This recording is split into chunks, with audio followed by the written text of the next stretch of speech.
Hello and good morning दोस्तों, मेरा नाम है सूर्यदेव और आज हम बात करने वाले हैं मौर्योत्तर काल की, यानी पोस्ट मौर्यन एम्पायर। कौन कौन से इसमें साम्राज्य थे, हम सबकी बात करेंगे। लेकिन उससे पहले बात ये करते हैं कि आखिर हमें इन सब की जरूरत क्यों पड़ रही है। हालांकि मैंने इस बारे में पिछली क्लास में बताया भी था कि हमें अपने प्राचीन के इतिहास को, हमारे अतीत को जानने की जरूरत है और यह भी जानने की जरूरत है कि आखिर हमें इन सब को पढ़ने की नीड क्यों पड़ रही है, आखिर क्यों सिलेबस में ये सब रख रखा है। हालांकि मैं बता चुका हूं, लेकिन मैं अभी एक लाइन में अपनी बात को खत्म कर रहा हूं।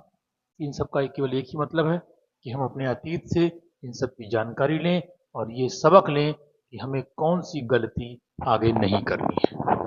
इस बारे में हमको जानकारी लेनी चाहिए। ठीक है, चलो ठीक है, मैं बात को यहीं पे थोड़ा विराम देता हूं। हम बात करने वाले हैं पोस्ट मौर्यन एम्पायर की, अर्थात मौर्योत्तर काल की।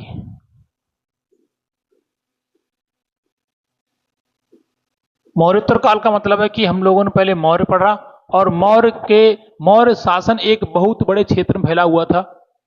यहां तक कि पूरे, अगर बात करें तो इधर से अफगानिस्तान से लेकर के कर्नाटक तक, यानी नर्मदा नदी तक। ठीक है, और इधर अगर बात करेंगे हम लोग गुजरात से यानी गुजरात के काठियावाड़ से लेकर के इधर बंगाल तक, बहुत बड़े क्षेत्र में फैला हुआ था।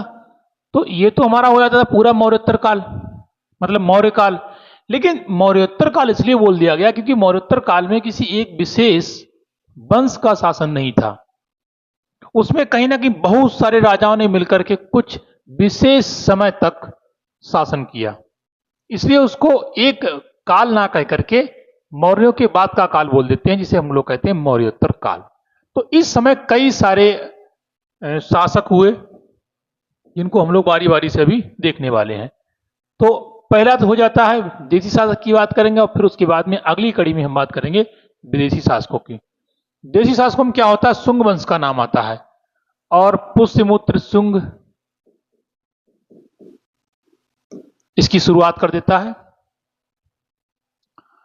ये बौद्ध धर्म का विरोधी माना जाता है। हालांकि हम इसकी पॉइंट टू पॉइंट बात करेंगे, ऐसे इसको छोड़ो। दूसरा आता है कर्ण वंश, फिर आता है सातवाहन वंश, यानी सिमुक की बात कर रहे हैं।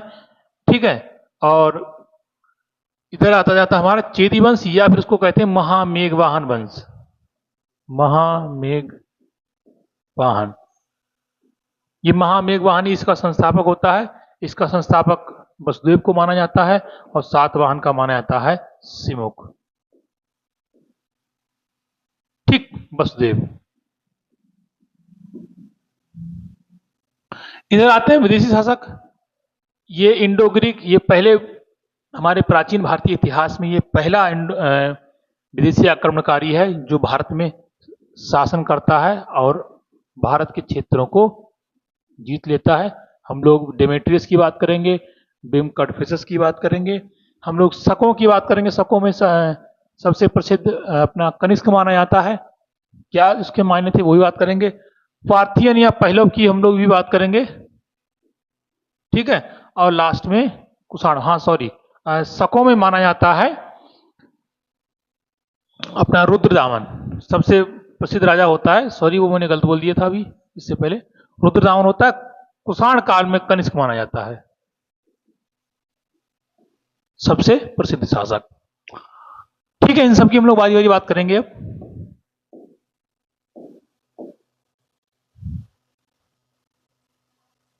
शुंग वंश की बात करते हैं। शुंग वंश का जो संस्थापक होता है पुष्यमित्र शुंग होता है। ऐसा माना जाता है कि इसने बृहद्रथ की हत्या कर दी थी।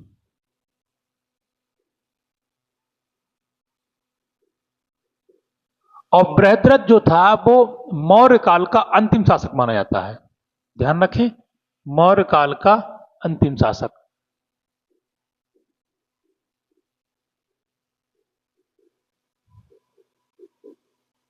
अंतिम शासक होता है।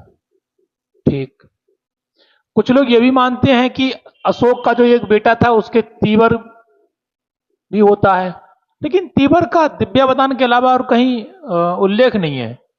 थोड़ी सी चर्चा जस्टिन भी करता है, तीवर करता है, ठीक है। दशरथ का भी उल्लेख मिलता है कि अशोक का एक पुत्र था, दशरथ नाम था उसका। लेकिन हम सही मायने में जो बात करते हैं अभिलेखों में, उसमें बृहद्रथ का नाम मिलता है, पुराणों में भी इसका नाम हमको मिल जाता है। अब बात करेंगे कि शुंग काल की हमें जानकारी कहां से मिलती है। शुंग काल की जानकारी के स्रोत की बात करेंगे, सोर्सेस की बात करेंगे कि सोर्स कौन कौन से हैं। अभिलेख की बात करते हैं। अभिलेख, अयोध्या अभिलेख, ये धनदेव का अभिलेख है।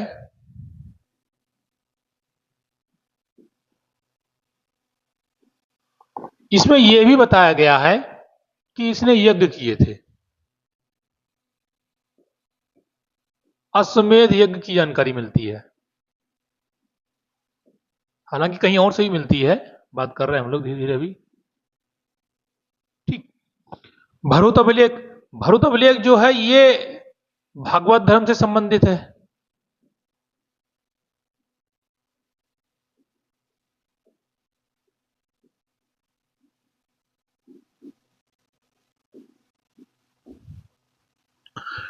ठीक।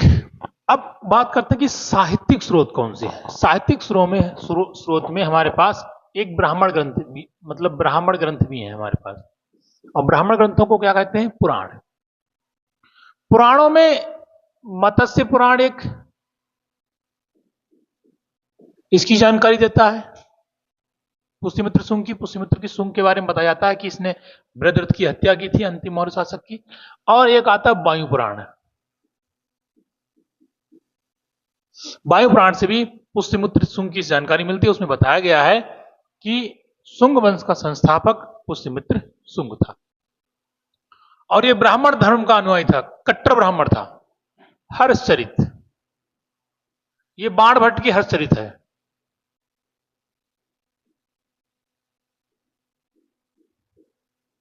इससे भी हमें जानकारी मिलती है शुंग के शासनकाल की। पतंजलि का महाभाष्य, ये जो है इसके पुरोहित थे। कौन थे ये? पुरोहित थे। और इन्होंने इसके अश्वमेध यज्ञ किए थे। और कितने? 2 अश्वमेध यज्ञ किए। दोनों अश्वमेध यज्ञों की जानकारी यहां पर हमें मिलती है, ठीक है। गार्गी संहिता, गार्गी संहिता जो है वो एक प्रकार का ज्योतिष ग्रंथ है।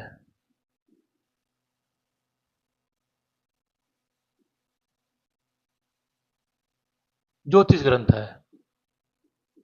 और इस ज्योतिष ग्रंथ में यवन आक्रमण का उल्लेख है।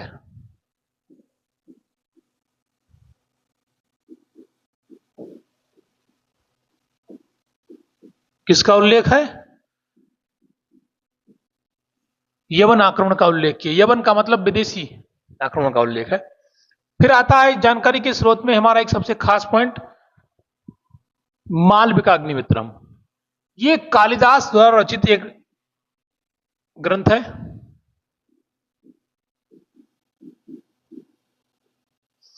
और इसमें मालविका और अग्निमित्र का उल्लेख मिलता है। मालविका और अग्निमित्र की प्रेम कहानी का वर्णन इसमें हमको मिलता है, कालिदास ने लिखी थी। फिर बात करते हैं दिव्यावदान की। दिव्यावदान में भी यवन आक्रमण का उल्लेख किया गया है। पुष्यमित्र शुंग ने इस यवन आक्रमण का मतलब विरोध किया था, युद्ध किया था। हार किसकी होती, जीत किसकी होती, ये अभी स्पष्ट रूप से लिखित में नहीं है हमारे पास। तो ये हमारी जानकारियां हैं कि हमें शुंग वंश के बारे में जानकारी कहां कहां से प्राप्त होती है, ठीक है। आगे की पॉइंट की बात करेंगे कि आखिर इसका समाज कैसा था, इसने क्या क्या किया है, युद्ध वगैरह जो है। पुष्यमित्र शुंग, ठीक है। विदर्भ की विजय, हालांकि इसने अपने साम्राज्य विस्तार के लिए तमाम युद्ध किए थे। उन तमाम युद्धों में विदर्भ की विजय मुख्य मानी जाती है। यहां का राजा यज्ञसेन था। कौन था? यज्ञसेन। ऐसा माना जाता है कि यह शुंगों का स्वाभाविक शत्रु था। इसे स्वाभाविक शत्रु माना जाता है। क्यों? क्योंकि पहले मतलब ये मौर्यों के अधीन था, लेकिन जब मौर्यों की स्थिति में थोड़ा परिवर्तन आया, वो ठीक ठाक स्थिति में नहीं रहे, तो क्या हुआ कि उसने अपने आप को स्वतंत्र घोषित कर लिया। वह क्या बन गया था? एक स्वतंत्र शासक।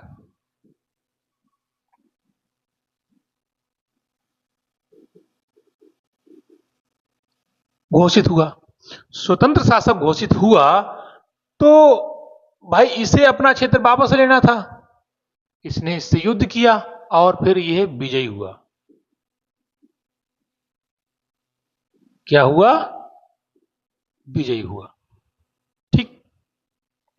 खारवेल से भी युद्ध होता है। खारवेल जो होता है, मतलब हाथी गुंफा अभिलेख से इसकी जानकारी मिलती है। खारवेल ने इसको हरा दिया था।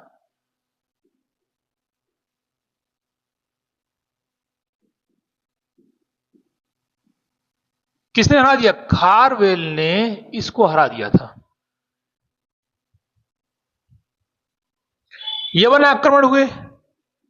यवन आक्रमणों में किसी जगह ये जीता भी है, किसी जगह हारा भी है। यवन आक्रमणों में किसकी बात कर रहे हैं हम लोग? वही इंडो ग्रीक की।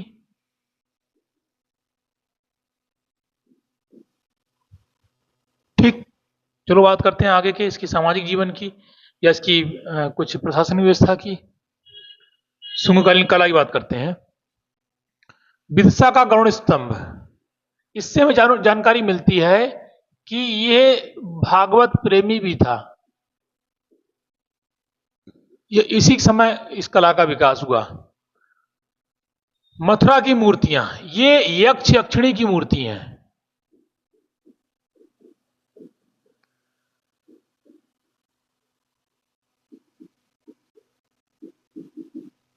ठीक। अजंता का नमा चैत्य मंदिर, यह भी काफी खास माना जाता है। नासिक और कारले का चैत्य मंदिर, चैत्य का मतलब एक प्रकार के स्तूप टाइप के होते हैं, और जो स्तूप होते थे ये कच्ची ईंटों बनते थे। किससे इनका निर्माण होता था? कच्ची ईंटों से निर्माण। ठीक। ओके। और भाजा का चैत्य मंदिर। चलिए आगे बढ़ते हैं फटाफट, क्योंकि ये जरूरत की है वो उसकी बात करते हैं हम लोग।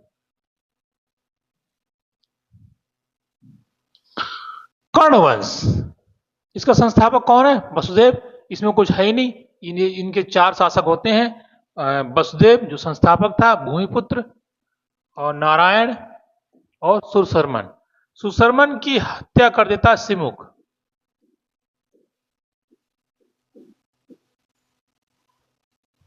ठीक। ये भी एक ब्राह्मण धर्म से का अनुयायी था। ठीक है, बात करते हैं, आगे बढ़ते हैं।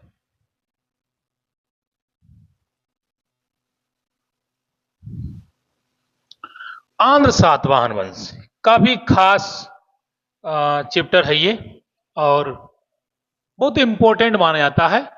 ये धीरे धीरे करके इन्होंने लगभग 3 शताब्दी तक, मतलब 300 वर्षों तक शासन किया।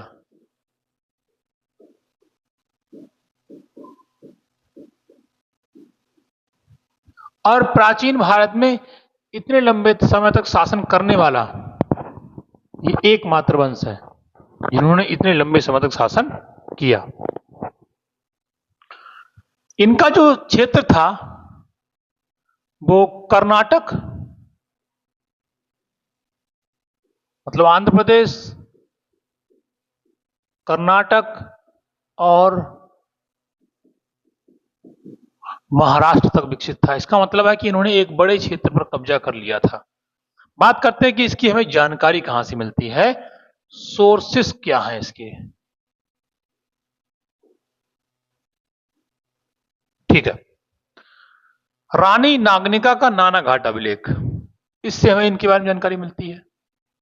गौतमी पुत्र सातकर्णी के 2 नासिक अभिलेख, इससे हमें जानकारी मिलती है। पॉइंट क्या है? पॉइंट ये है कि जो रानी नागनिका है ये भी आंध्र सातवाहन वंश की है, और गौतमी पुत्र सातकर्णी ये भी सातवाहन वंश की ही है। ये नाम लिखा हुआ गौतमी पुत्र, ये इनकी माता का नाम होता था।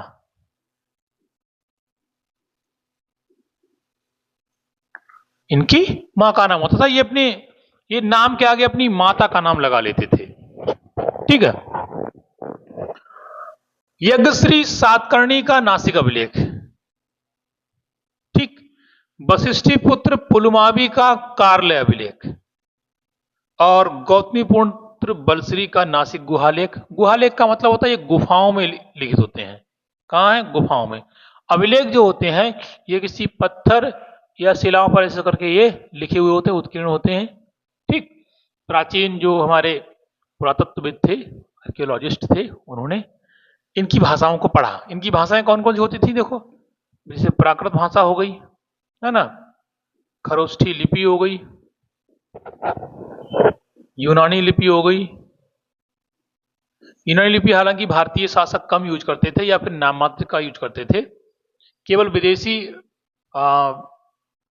पत्राचार के लिए यूज होती थी, बाकी इसके अलावा नहीं होती थी। ठीक है, आगे बढ़ते हैं।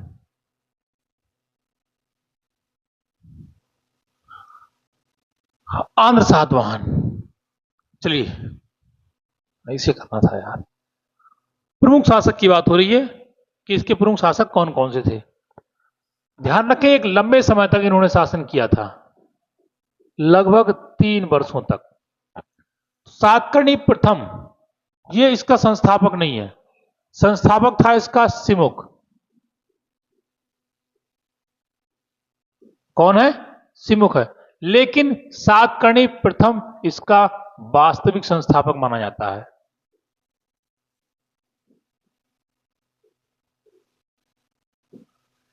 इसको भी अद्वितीय ब्राह्मण कह दिया जाता है, हालांकि इसने प्रयास किया ब्राह्मण धर्म का पुनरुत्थान करने का।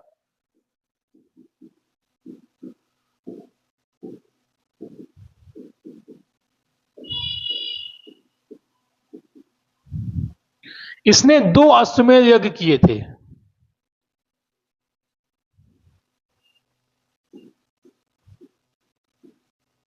इसने यज्ञ भी किए हैं। ठीक। हाल की बात करेंगे तो हाल जो था एक कवि था।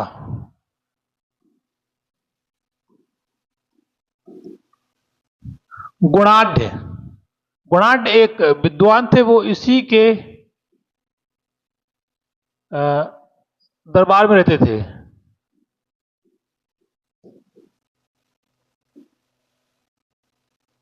मतलब ये कवियों को आश्रय देता था। ठीक। गौतमी पुत्र सातकर्णी ये भी सबसे महान सम्राट माना जाता है। ये अद्वितीय ब्राह्मण था। कौन है? अद्वितीय ब्राह्मण। ऐसा माना जाता है कि इसने दोनों तरफ, यानी चाहे हम त्रावणकोर के हिस्से को माने, मतलब चाहे हम इधर केरल के हिस्से को माने, चाहे उधर हम उड़ीसा के हिस्सों को माने, दोनों तरफ का इसका शासन था। इसीलिए इसको कहा गया है कि उसके घोड़ों ने तीनों समुद्रों का पानी पिया था, यानी ये क्षेत्र भी, ये क्षेत्र भी और ये क्षेत्र भी, हिंद महासागर, बंगाल की खाड़ी और अरब सागर, इन क्षेत्रों में ये माना जाता था। ठीक। इसके बारे में जो जब ये खास है तो इसके बारे में और भी बातें हो रही हैं। इसने बेणकटक स्वामी की उपाधि धारण की थी। इसका मतलब है कि इसने अपने आप को महान बनाने के लिए जो भी जरूरी काम थे वो किए। इसने राजा राम, ये राजा राम नहीं, राजा राज है, राजा राज और विंध्य नरेश की उपाधि धारण की थी। बौद्ध संघ को अजकाल किए तथा कार्ले के भिक्षु संघ को करजक, ये गांव थे, इनको दान दे दिया था और कहा कि इससे जो भी टैक्स आएगा उससे बौद्ध भिक्षुओं को फायदा होगा और बौद्ध संघ को बढ़ावा मिलेगा। ठीक है। इसने शक शासक नहपान को हराया था। नहपान जो है शक शासक है, एक विदेशी शासक है, विदेशी शासक था, लेकिन कुछ जगहों पर यही मिलता है कि ये शक शासक से हारा था। इसके सिक्कों पर एक तरफ नहपान और दूसरी तरफ गौतमी पुत्र सातकर्णी का नाम मिलता है। लेकिन सोचने वाली ये बात है कि अगर उसे हरा दिया था तो कोई भी शासक हारे हुए शासक का नाम अपने सिक्कों पर अंकित नहीं कराएगा। इसका मतलब हो ना हो ये किसी भी प्रकार से या तो फ्रेंड बन गए थे, है ना, या फिर ये खुद हारा था। क्योंकि हारने के बाद में शासक लोग क्या करते हैं, अपने एक संधि के जरिए कहते हैं कि तुम हमारे नाम का उल्लेख करोगे अपने क्षेत्रों में, लोगों को मालूम चले कि हमारा कब्जा तुम्हारे ऊपर है। ये पॉइंट है, इसलिए ये पॉइंट होते थे पहले, और सिक्के ढलने की प्रक्रिया चला करती थी। ठीक, वशिष्ठी पुत्र पुलमावी, चलो इसकी बात करते हैं। वशिष्ठी पुत्र पुलमावी 154 ईस्वी तक इसका शासन था। इसे प्रथम आंध्र सम्राट कहा जाता है। इसने दक्षिणापथेश्वर की भी उपाधि धारण की थी। इसे पुराणों में पुलोमा भी कहा गया है। क्या कहा गया है? पुलोमा। इसने रुद्रदामन को 2 बार हराया था, और रुद्रदामन जो है एक शक शासक था।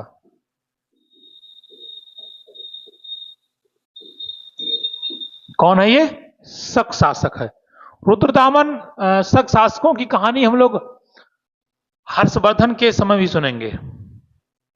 बड़ा अच्छी कहानी है, मैं इसको बताऊंगा आपको गुप्त काल के पश्चात।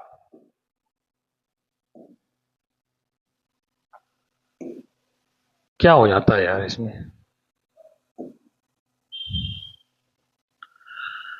आएगा आएगा आएगा आएगा। ठीक,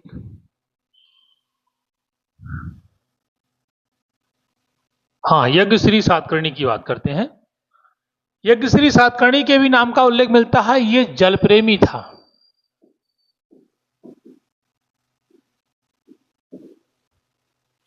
शकों को हराकर फिर उनके राज्यों को जीता। पहले शकों ने इनके शासकों पर, इनके राज्यों पर कब्जा किया था, और यज्ञश्री ने इनको फिर से हराकर फिर से राज्य वापस लिए। यज्ञश्री व्यापार एवं जलयात्रा का प्रेमी था। इसके सिक्कों पर जो है वो जहाज का अंकन मिलता है। इसके सिक्कों पर जहाज का अंकन मिलता है। इससे इसके जलयात्रा प्रेमी या फिर समुद्र प्रेमी होने का आभास हमको मिल जाता है। ठीक है, देखो फटाफट हम लोग चीजों को खत्म कर रहे हैं। अब बात करते हैं इनके प्रशासनिक व्यवस्था का। ठीक, सामंतिक लक्षण की शुरुआत इसी समय से सामंती व्यवस्था की शुरुआत हो जाती है।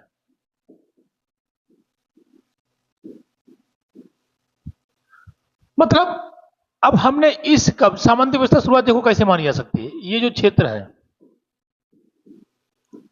और हमारा भी इसमें से एक ही क्षेत्र है, ये वाला मान लीजिए। ठीक है, अब हम इनसे चाहते हैं अलग से लाभ,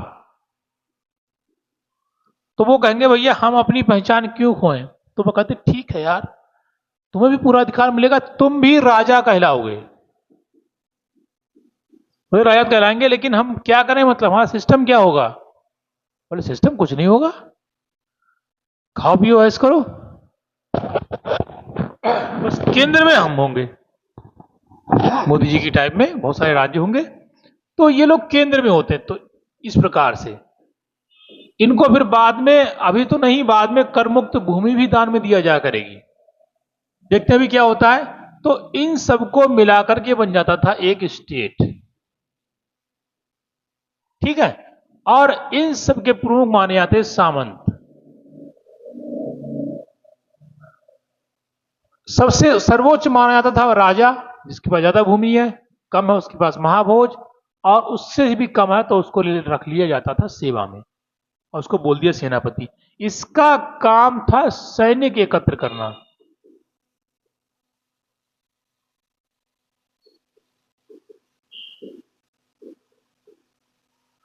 ठीक।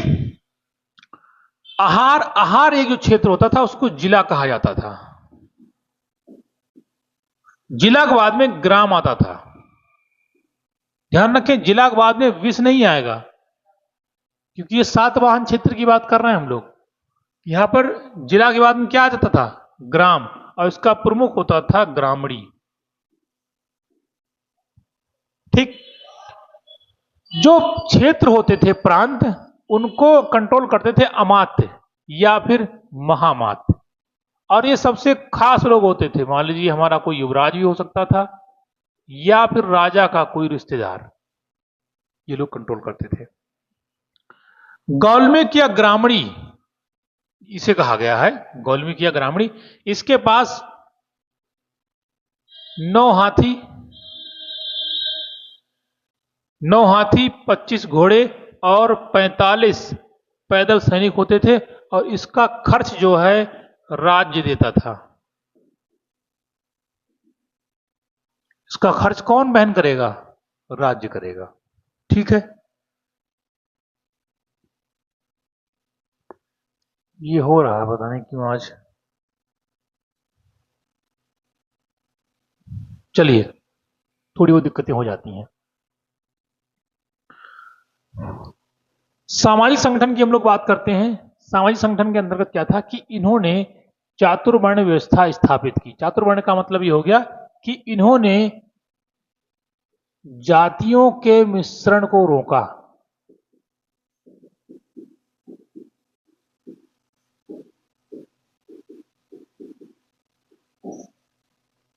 मतलब वर्ण व्यवस्था में ही शादी करोगे, ब्राह्मण ब्राह्मण से करेगा, क्षत्रिय क्षत्रिय से करेगा, ये सब इस प्रकार की प्रक्रिया। हालांकि सही से ये लोग रोक नहीं पाए, देखेंगे हम लोग। वर्ण संकर व्यवस्था को रोका, इसका मतलब ये है कि वही इंटर कास्ट मैरिज, इन्होंने ब्राह्मण धर्म को बड़ा बढ़ावा दिया।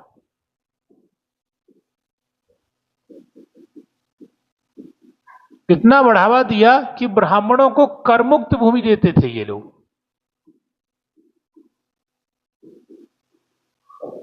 और मंदिरों को दान दे रहे हैं।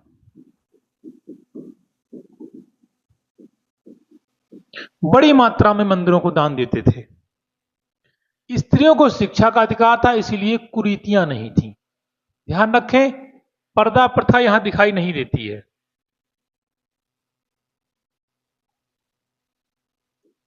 पर्दा प्रथा नहीं थी।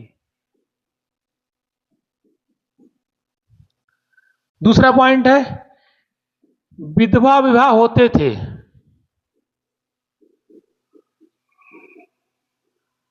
विधवा विवाह यहां पर हो रहे हैं, तो जाहिर सी बात है कि स्त्री दशा अच्छी थी। हालांकि जो समाज था वो पितृसत्तात्मक था। समाज कैसा है? पितृसत्तात्मक।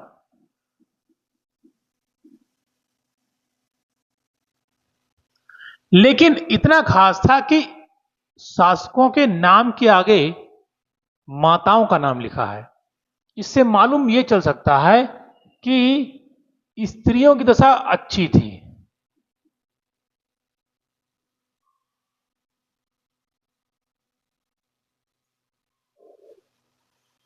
और स्त्रियों के लिए काम किया जाता था। ऐसा भी माना जाता है कि स्त्रियां यज्ञों में भाग लेती थी, और यहां पर उनको संपत्ति का भी अधिकार था।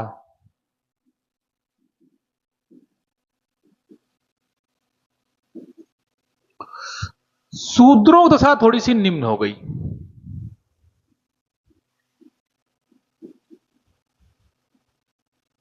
लेकिन शूद्रों को काम ठीक मिलता था। समाज में उनका ओहदा भले कम हो, लेकिन व्यापार वाणिज्य पर उनका कब्जा था।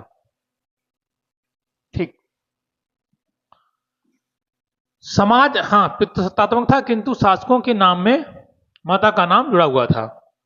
बौद्ध एवं जैन धर्म को मान्यता थी। होता क्या था, जो पुरुष थे, पुरुष मानते थे वैदिक धर्म को। पहले यहां पर यह भी देखिए कि धार्मिक उदारता कैसी है। पुरुष किसे मान रहे हैं, वैदिक धर्म को, और स्त्रियां मानती थी बौद्ध धर्म को या जैन धर्म को। जो घर के पुरुष हैं, पति मान रहा है वैदिक धर्म को। वैदिक धर्म में बहुत सारी बुराइयां थी, स्त्रियों के ढेर सारे अधिकारों को छीन लिया जाता था, इसलिए कहीं ना कहीं वो वैदिक धर्म से दूर रहती थी। भारत में आज भी ऐसा है, लेकिन पता नहीं क्यों स्त्रियां अब भी समझने को तैयार नहीं है। और स्त्रियों का जितना शोषण धर्म ने किया है आज तक, उतना शायद ही किसी शासक ने अपनी प्रजा पर किया हो। हिटलर ने भी इतना बड़ा जुल्म नहीं किया है जितना बड़ा जुल्म धर्म ने स्त्रियों पे किया है। फिर वो चाहे किसी भी धर्म की स्त्री हो, चाहे हिंदू हो, मुस्लिम हो, ईसाई हो, यहूदी हो, कोई भी धर्म हो, सारे धर्मों ने स्त्रियों की दशा खराब कर रखी है। और आप किसी भी देश में चले जाइए, या खासकर भारत में सबसे ज्यादा असर स्त्रियों पर धर्म का ही रहता है। घर में सबसे ज्यादा धार्मिक आपको स्त्रियां मिलेंगी। पुरुष तो अपना दिन भर काम करता है, स्त्रियों के पास कोई और काम ही नहीं, घर में खाना बनाया, 10 बजे निपट गए, उसके बाद में फिर धर्म की चर्चा हो रही है। सबसे ज्यादा प्रभाव पड़ता है अंधविश्वास में। ज्यादातर महिलाएं ही फंसती हैं। स्त्रियों को 2 मिनट में कोई बाबा आता उल्लू बना के चला जाता है, जबकि सभी जानते हैं कि इस कर्म कांड से, इस तंत्र मंत्र से, इस पूजा पाठ से कुछ नहीं होने वाला है। जब स्त्रियों को कपड़ा पहनने तक का अधिकार नहीं दिया था इस धर्म ने, तब उन स्त्रियों के ईश्वर कहां थे, उन्हें यह बात समझनी चाहिए। किस प्रकार से कन्नगी की कथा अगर नहीं सुनी हो तो कन्नगी डालना नेट पे, है ना, वरना हमारी ही वीडियो इसमें पड़ी होगी, कहीं ना कहीं देख लेना, सर्च कर लेना, कन्नगी पूजा क्यों शुरू हो जाती है। और एक केरल की घटना और आती है जिसमें स्त्री को ऊपर के अंग ढकने के अधिकार नहीं थे। बहुत कुछ है, देखना थोड़ा सा, बाहर निकलो इन सब से। ठीक, आर्थिक व्यवस्था की बात करते हैं, क्या थी। जाहिर सी बात है कि किसी भी क्षेत्र की अर्थव्यवस्था का आधार कृषि होती है, ठीक है, और राज्य को मिलता है उससे टैक्स। कृषि का 1/6 भाग राज्य को जाता था। कर प्रणाली मतलब नगद में और अनाज में दोनों में थी। कृषि अर्थव्यवस्था मुख्य थी। इसमें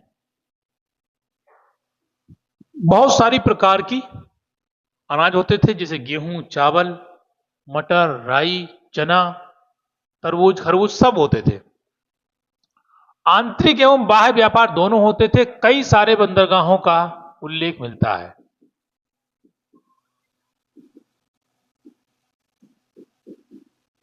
जिनमें श्रीलंका, जावा, सुमात्रा, इन सब से विदेशी व्यापार होता था। क्या हो रहा है, विदेशी व्यापार। ठीक, कारसापण, कारसापण जो थी ये कई धातुओं के मिश्रण से बनती थी, जैसे कि तांबा, चांदी, है ना, हल्का सा थोड़ा सा सोना, टिन, इस प्रकार की कई सारी धातुएं से मिलती थी। सुवर्ण मुद्रा या निष्क मुद्रा, स्वर्ण या निष्क ये सोने की मुद्रा थी।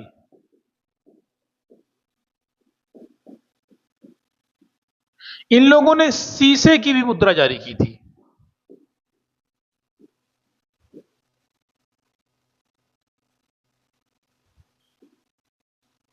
और शीशे की मुद्रा जारी करने वाले ये पहले शासक थे जिन्होंने शीशा और कांसे की मुद्रा जारी की थी।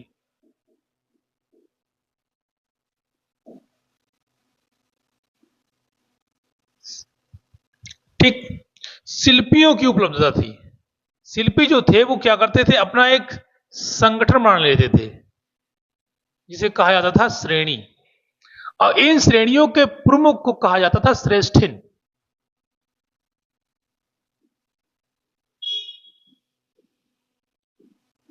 कौन है? श्रेष्ठिन। ठीक है, तो इस प्रकार से इनका लेन देन जो है चलता था, विनिमय का साधन भी होता था, और बड़े बड़े जो थे वो मुद्रा के माध्यम से होते थे, छोटे छोटे जो है वो विकास किसी और तरीके से होते थे। ठीक, धार्मिक व्यवस्था की बात करते हैं हम लोग।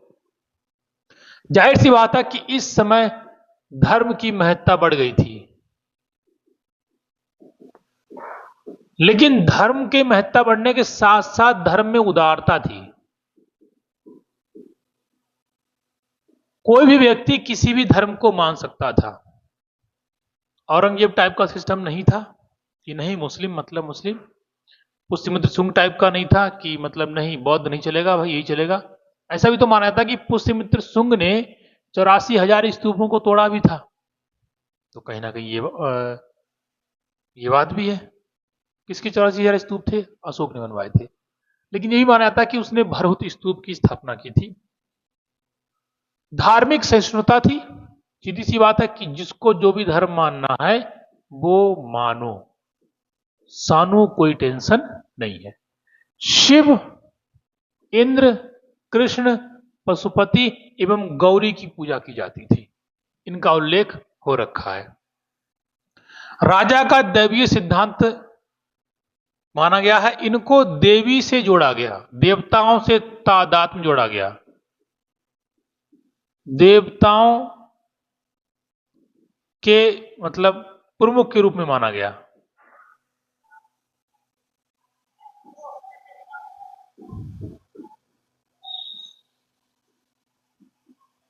देवताओं के खास व्यक्ति होते थे, इनको देवताओं के साथ में जोड़ दिया। जैसे कि हम बात करें यज्ञश्री सातकर्णी ने अपने आप को कृष्ण अवतार से जोड़ा,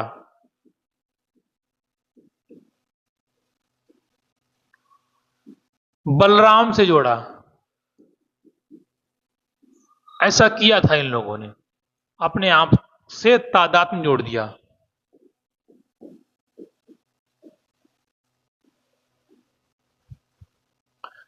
ठीक, तो ये था हमारा मतलब सातवाहन काल हमने देखा, और हमने देखा इसमें शुंग काल। आगे की विषय में हम चर्चा करेंगे, ये होगा मौर्योत्तर काल के संदर्भ में, लेकिन हम बात करेंगे शक, कुषाण, पहलव और पार्थियन की, है ना। इन सब लोगों को हम चर्चा करेंगे। जब तक के लिए एंजॉय कीजिए। नमस्कार, धन्यवाद।